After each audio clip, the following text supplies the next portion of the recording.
Bignona, Tangori, on peut estimer qu'il est à la normale, de même que Tandou. Tandis que Djouloulou, avec 400 mm, on peut considérer qu'il est déficitaire. Donc on a trois sortes de postes actuellement, vu la situation, des postes excédentaires, des postes normaux et des postes déficitaires. Cependant, les fortes pluies enregistrées ces derniers jours n'ont pas gêné les semis. Un tour dans les champs a permis de faire le constat. Avec la culture de l'arachide, nous avons 3 niveaux. Vous avez vu, ceux qui ont semé, les premiers sont au stade de floraison, puis vous avez le stade de planture et les autres stades. Donc, ce qui veut dire qu'aujourd'hui, on est dans une situation très favorable au niveau de l'hivernage, malgré le retard qu'on a connu au début de l'hivernage. Donc, on peut se dire qu'aujourd'hui, dans la région de Ziguinchor, on est quand même bien loti en matière de pluviométrie. Ziguinchor, comme les autres localités du pays, a connu une longue pause pluviométrique. C'est pourquoi différentes étapes de semis sont notées dans les champs. Ici, on attend toujours l'installation définitive de la pluie pour semer. Très peu de gens, certainement, ont pu semer. Mais ce qui est certain, c'est que ce que nous souhaitons aujourd'hui, que l'hivernage se poursuive jusqu'au mois d'octobre. Si on a ce cas-là, ce cas de figure-là, on peut dire que l'ensemble des cultures vont boucler normalement leur cycle. Bon, c'est vrai que ces jours-ci, il a beaucoup plu. Pour certaines cultures, si la tendance se poursuit comme ça risque de poser des problèmes puisqu'on on peut avoir des problèmes d'ensoleillement pour certaines cultures telles que le mil. Mais en tout état de cause, les principales cultures que sont l'arachide que nous venons de visiter, les champs d'arachide, mais aussi le riz, on a de l'espoir qu'on peut avoir cette année de bonnes récoltes si la tendance se poursuit. Pour la préservation de ces cultures, le gouvernement, à travers la direction régionale de développement rural, a pris toutes les dispositions nécessaires. Désormais, l'espoir est permis chez les paysans. On reste à Ziguinchor. Cette situation justement engendre des problèmes dans certains secteurs. Chauffeurs de taxi, conducteurs de moto Jakarta et marchands ambulants, entre autres, ont du mal à voir des clients. Du côté des mécaniciens, par contre, on se frotte les mains. Kaltungay. C'est sous un soleil de plomb que Ziguinchor s'est réveillé aujourd'hui. Chose très rare en cette période d'hivernage. Depuis plus de 15 jours, il pleut sans arrêt, ce qui a des conséquences sur certains métiers. Les taximans, eux, n'arrivent plus à maintenir le cap. À cause de la pluie, avec les mares, les flaques d'eau, on est toujours en panne, comme ce matin. Je me suis réveillé à 6 h du matin. J'allume la voiture, je démarre, il n'y a plus de courant. Cause pour laquelle c'est la pluie. Même son de cloche du côté des conducteurs de Jakarta. En plus du manque à gagner, il y a énormément de risques. La pluie gâche notre travail beaucoup. Ici, si la pluie commence à tomber, ça commence jusqu'à l'aube au soir. Les clients ne sortent pas, on ne peut pas sortir travailler. Parce que si tu sors, tu cours mais tu ne vois personne. Si la pluie tombe, les pneus là, ça glisse sur le goudron. Tu tombes, si tu cours pas un peu. Oui. Les petits commerces également souffrent de cette situation. Leur business marche au ralenti.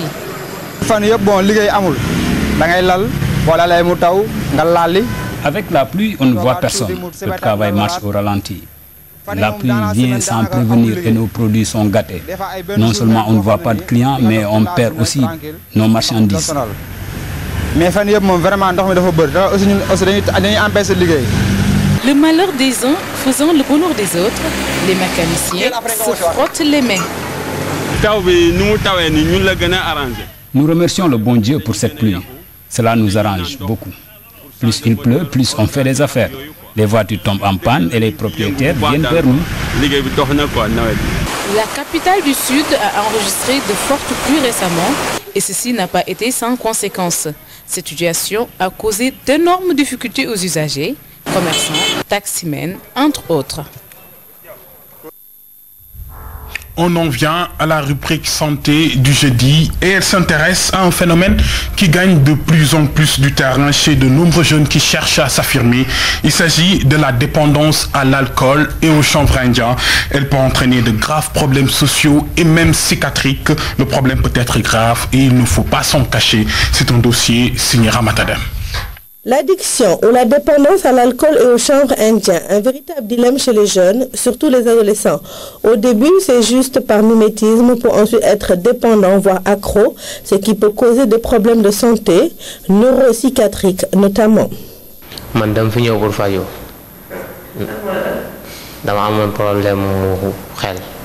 Je suis ici parce que je suis malade, une situation qui a beaucoup fait pleurer ma famille et ma mère en particulier. J'étais très agité en arrivant. Je me battais avec tout le monde. Il m'arrivait même de me mettre tout nu. Tout ça parce que j'ai eu une addiction à l'alcool et à la drogue. Dans nos consultations externes, on voit beaucoup de jeunes qui parviennent quand même à continuer leur travail ou bien leur scolarité et qu'on les suit en même temps, heureusement. On n'hospitalise pas tout le monde. Maintenant, ce qu'on hospitalise, c'est des gens qui ont atteint un degré quand même de gravité parce qu'ils présentent des troubles de comportement, ils deviennent irritables, ils agressent, ils sont violents, ils insultent les parents, ils fuguent de la maison, ils restent des semaines sans revenir à la maison. Au niveau scolaire, ils font l'école buissonnière. Donc, c'est des gens qui, après, les parents vont demander de l'aide. Donc, sur le plan santé, en dehors des conséquences donc psychologiques, psychiatriques qui peuvent amener très loin au niveau des états d'agitation, des états psychotiques aigus, on peut avoir aussi des problèmes liés à la santé physique. Donc comme une atteinte hépatique, comme des problèmes ORL et surtout des problèmes cardiovasculaires. Donc, très souvent maintenant, on reçoit des jeunes, soit dans les urgences ou en réa, donc 25 ans, 23 ans, qui font des AVC et on ne sait pas pourquoi. Et en général, l'entretien, l'éthiologie aussi parvient à nous montrer qu'il y a un usage de toxiques. L'addiction à l'alcool et au chanvre indien ou à la drogue en général peut s'avérer être dangereux pour la santé des adolescents qui sont à un moment de leur vie où ils souhaitent plus d'indépendance, ils cherchent à s'affirmer, mais à qui la faute? Est-ce dû à un mauvais compagnonnage, à un accès facile à ces produits? Même s'ils savent que c'est interdit, que c'est puni par la loi, ils sont à la recherche du plaisir. Parce que c'est des gens parfois extrêmement timides qui ont un complexe d'infériorité et quand ils fument, ça leur fait du bien et ils continuent à fumer. Quand on les interroge, ils disent « je veux exister, je veux vivre ». Et donc c'est extrêmement important. Donc il y a des études qui ont montré aussi que des parents qui fument ou qui boivent de l'alcool vont beaucoup plus induire chez leurs enfants ce type de consommation que ceux qui ne le font pas. Et en parlant de l'environnement du Sénégal, ce que je remarque maintenant, c'est dans les petits commerces, dans les supérettes, la vente d'alcool est là et je ne pense pas que ce soit contrôlé. Cette dépendance à l'alcool ou à la drogue chez les jeunes peut également entraîner des conséquences néfastes sur la famille. Tout à fait. Au début, j'en ai fait un tabou. Son papa et moi, on a voulu le gérer à l'amiable, à l'interne, avec toute la souffrance. Ça a changé son comportement. Les résultats scolaires ne suivaient pas pour un enfant qui était brillant, toujours au tableau d'honneur. Pour toutes les écoles qu'il a fait. Subitement, je me retrouve avec des moyennes de 9, des moyennes de 10. Je me pose tant de questions. Pourquoi ça? Pourquoi ça? Subitement aussi, c'est normal. Parce que si on s'adonne à des choses qui coûtent cher, et étant élève, tu n'as pas de moyens, tu es obligé de faire autre chose pour pouvoir s'en procurer. Aucun parent ne donnera à son enfant quoi acheter de la drogue. Du cannabis, non. De l'alcool, non. Il faut que l'enfant cherche à s'en procurer. Il a commencé à nous dérober de l'argent, à aller même jusqu'à vider les comptes de son papa. Dans l'armoire, dans les tiroirs, dans le sac, dans le porte-monnaie. Subitement, des vols d'argent inexplicables. Jusqu'au jour où je me suis rendu compte que c'est réellement lui qui le prenait. L'alcool et la drogue, deux fléaux qui peuvent nuire à l'épanouissement de nos adolescents. Que ce soit sur la santé, la famille ou même la société, l'addiction à l'alcool et à la drogue reste néfaste. C'est important que le jeune connaisse son identité individuelle, mais son identité familiale, qui il est, d'où il vient, quelles sont les valeurs de la famille, quelles sont les règles de cette famille. Qu'est-ce qu'il ne faut pas transgresser? Qu'est-ce qu'on peut négocier? C'est extrêmement important dans la construction même du jeune par rapport à son identité. Et c'est ça qui va l'aider à pouvoir dire non aux camarades qui veulent l'inciter à faire quelque chose.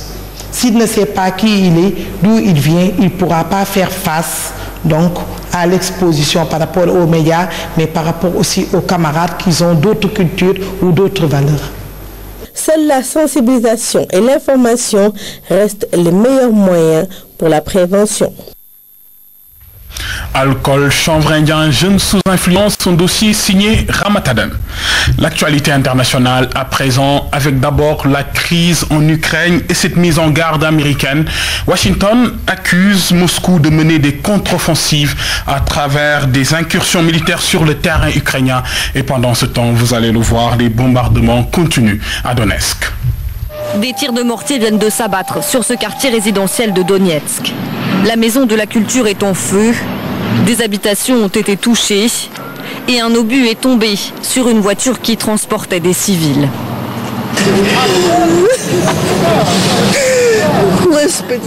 Je maudis ceux qui ont commencé tout ça. Il y a 3 cadavres. Des gens vivaient ici et maintenant ils sont morts. Et il y a des maisons, des appartements complètement détruits.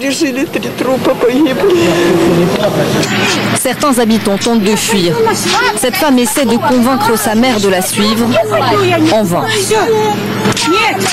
Les tirs sont venus du nord-ouest de Donetsk, mais impossible de savoir qui de l'armée ou des séparatistes en est à l'origine. Ce qui est sûr, c'est que les rebelles ont repris du terrain ces derniers jours. Ils détiennent désormais tous les points de contrôle sur la route entre leur fief de Donetsk et Novoazovsk, cette ville côtière à 100 km au sud, encore sous contrôle loyaliste. La ville de Novoazovsk est attaquée par les séparatistes pro-russes. Mais la ville est toujours sous le contrôle de l'armée ukrainienne.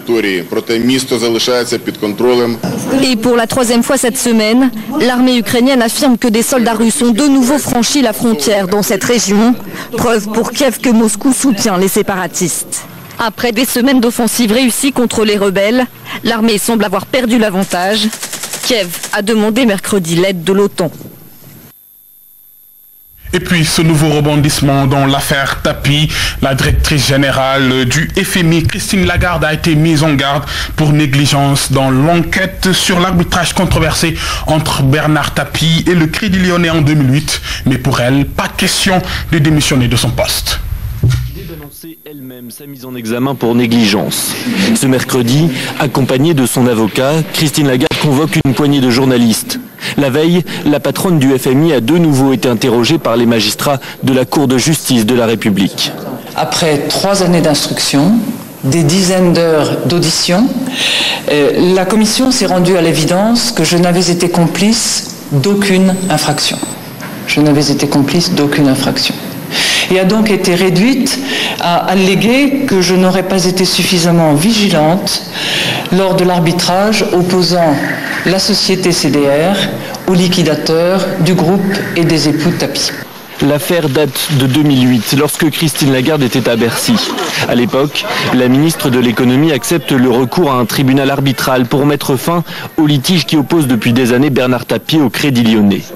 L'homme d'affaires obtient alors 400 millions d'euros. Depuis, la justice soupçonne un simulacre d'arbitrage organisé par les différents acteurs de l'affaire. Bernard Tapie lui-même et l'ancien directeur de cabinet de Christine Lagarde, Stéphane Richard, ont ainsi été mis en examen. Mais pour la patronne du FMI, pas question de démissionner. J'ai demandé à mon avocat d'exercer tous les recours contre cette décision que je considère comme totalement infondée. Je retourne travailler à Washington dès cet après-midi. Avec cette mise en examen, Christine Lagarde risque 1 an d'emprisonnement et 15 000 euros d'amende. sport pour finir. Les Lions du basketball ont reçu hier le drapeau national des mains du chef de l'État en images en route vers la Coupe du Monde en Espagne. L'équipe nationale a reçu le soutien de l'État. Le président de la République a exhorté les Lions à se surpasser pour honorer le drapeau national. Écoutons les réactions du chef de l'État et du coach des Lions. Soyez persuadés que pour cette immense charge patriotique à honorer dans la péninsule ibérique, le chef de l'État, le gouvernement et l'ensemble du peuple sénégalais vous accompagnent par les prières et le soutien, ainsi que par l'affection que nous portons en chacun d'entre vous. Recevoir le drapeau de la part de son excellence du président de la République, c'est déjà, sur le plan émotionnel, c'est très très fort. Ensuite, je pense, quand on vous donne le drapeau, c'est un symbole et c'est quelque chose qu'il faut lever le plus haut possible. Je pense qu'on est très ému d'avoir été reçu par le président de la République. Ensuite, je pense que les joueurs ont compris le message, sachant quand même que notre rôle d'outsider ne signifie rien lorsque c'est le président qui vous parle. Donc on va aller là-bas pour défendre nos chances. Championnat du monde de basket, c'est du 30 au 14 septembre en Espagne. Voilà, ainsi va l'actualité de ce jeudi matin, mesdames et messieurs. Merci de nous avoir suivis. Merci de votre attention et de votre fidélité. Très bonne journée.